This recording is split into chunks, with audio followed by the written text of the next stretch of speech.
Welcome to Slide Bazaar's PowerPoint for Pros. In this video, you will learn how to make this unique morph transition presentation that resembles a folder in PowerPoint. Let's start by right-clicking the slide and going to Format Background. Change the color to black. Then, add a rectangle with rounded corners onto the slide as shown. Use the yellow handle to adjust the corner radius.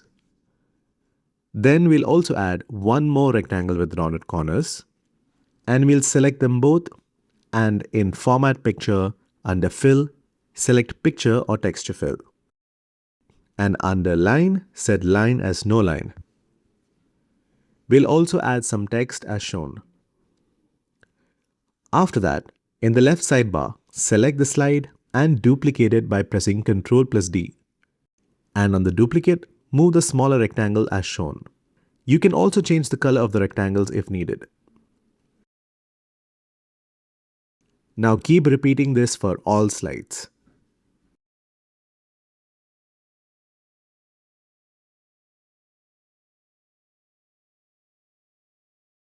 Once you have your slides ready, add the images and text onto your slide. And now finally, select all the slides on the left sidebar by pressing Ctrl+A and go to Transitions and select the Morph transition. And you're good to go.